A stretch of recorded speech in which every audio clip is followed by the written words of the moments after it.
Salam sejahtera untuk kita sekalian. Om Swastiastu, Namo Buddhaya, salam kebajikan.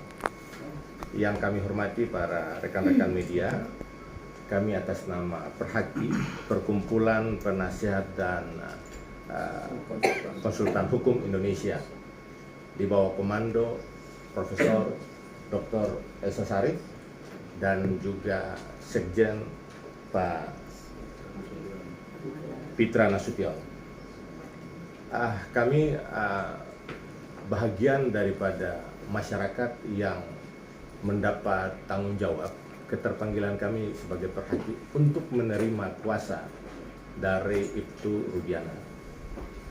Kami akan menjelaskan bahwa pada tanggal 19 Juli yang lalu kami dari Perhaki menerima kuasa dari beliau.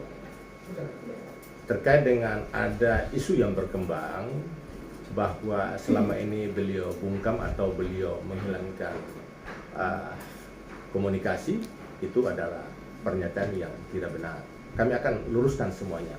Begitu juga dengan ada berita-berita hoaks yang diduga menjadi satu fitnaan bagi beliau sendiri. Itu akan kami luruskan, akan kami konfirmasi langsung, dan akan kami lakukan upaya hukum kepada mereka-mereka yang menyebarkan berita-berita yang tidak baik atau berita-berita bohong yang diduga memfitnah klien kami. Untuk itu akan disampaikan langsung oleh Pak Sekjen, Pak Pitra Nasution. Baik, terima kasih Pak Waketum Roni Sapulete SMH.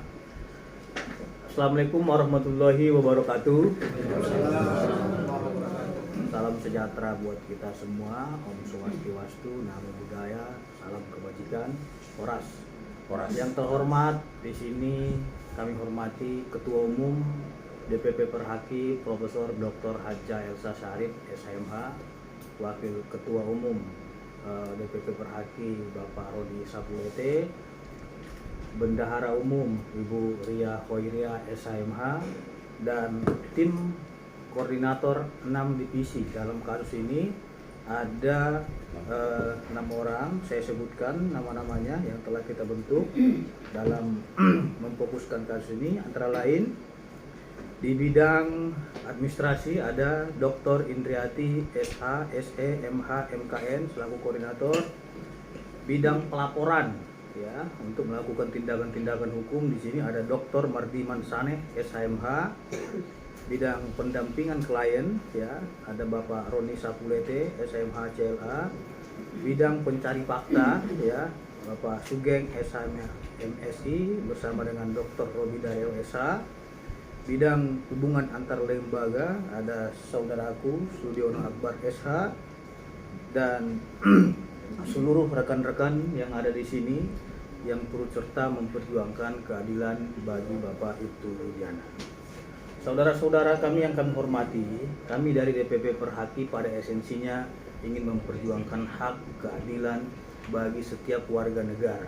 Tentunya esensi kita hadir di sini dan berdiri di sini dan duduk bersama ini untuk memperjuangkan keadilan bagi keluarga korban. Kami dari DPP Perhaki telah membentuk tim yang seluruh advokat itu sejauh ini kita telah tunjuk 60 pengacara yang mendampingi. Mungkin bisa di zoom. Ya. Ada 60 pengacara.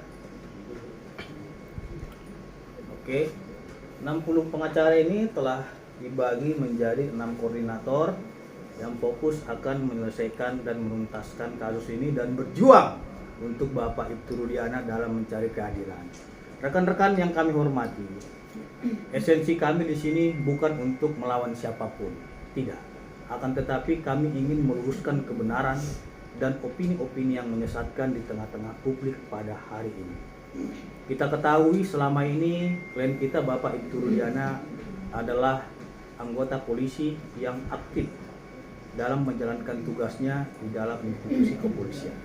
Dan beliau sangat tunduk dan patuh kepada ikatan kedinasan.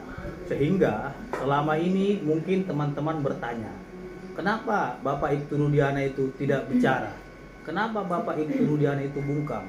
Kenapa Bapak Ibtu Rudiana itu melarikan diri? Saya jawab, itu semua tidak ada melarikan diri, tidak ada sembunyi, tidak ada bungkam, dan tidak ada untuk lari dari tanggung jawab sebagai pelapor. Tentunya kami jawab, beliau adalah anggota polisi aktif yang tunduk dan patuh kepada Perpor nomor 7 tahun 2022, dan itu juga sedang kita kaji sebagai tim kuasa hukum.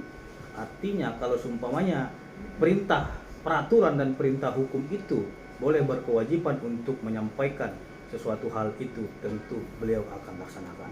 Akan tetapi karena hubungan kedinasan dan keterikatan kedinasan, beliau harus mematuhi SOP yang ada di internal kepolisian.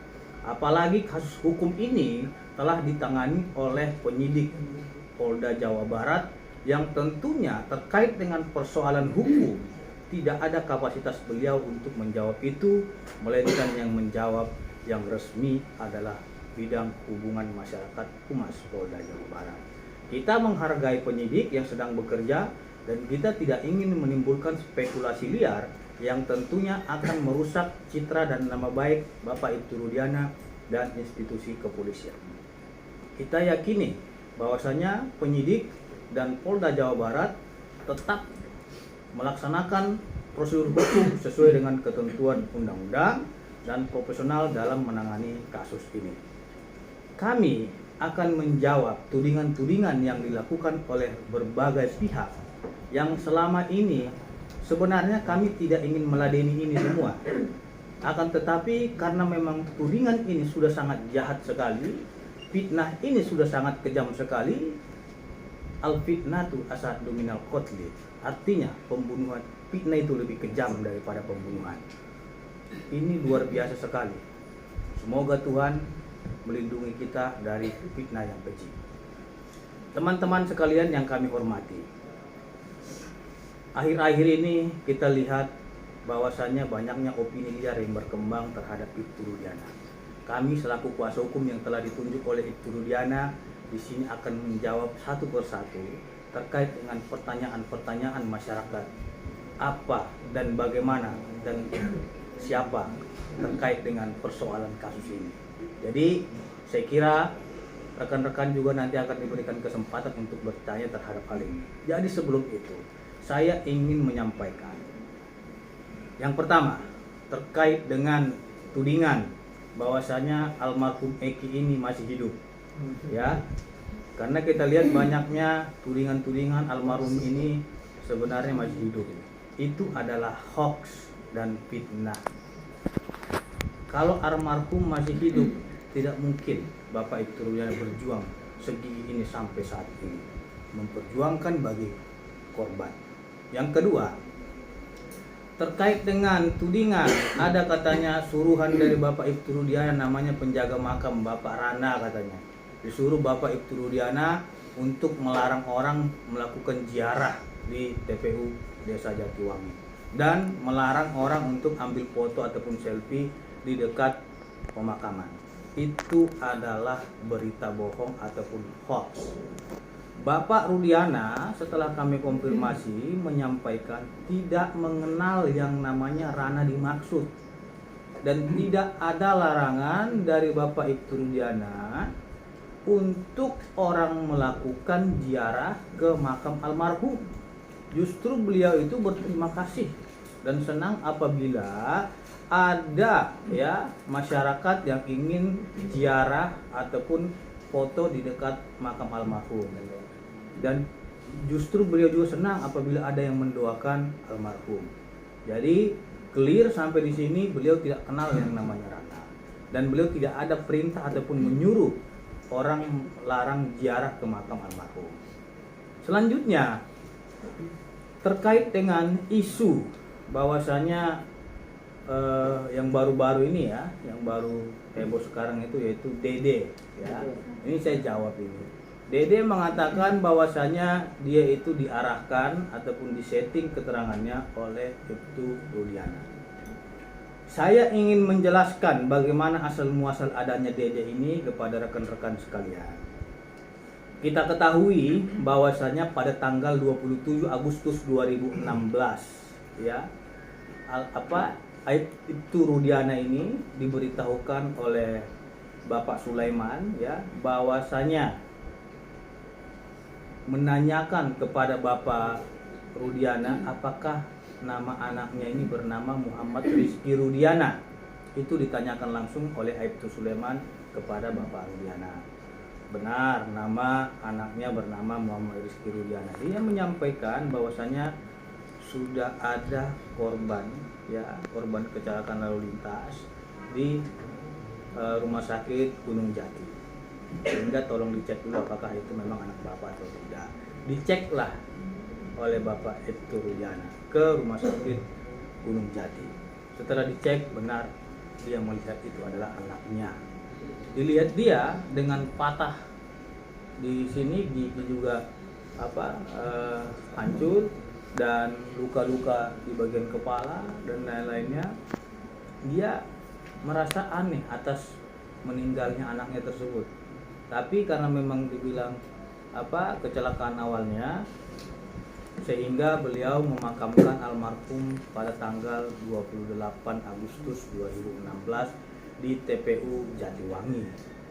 Setelah dimakamkan, sebagai seorang polisi yang kehilangan anaknya, sebagai anggota polisi yang cinta akan keadilan, wajar dia melakukan pendalaman atas meninggalnya anaknya ini.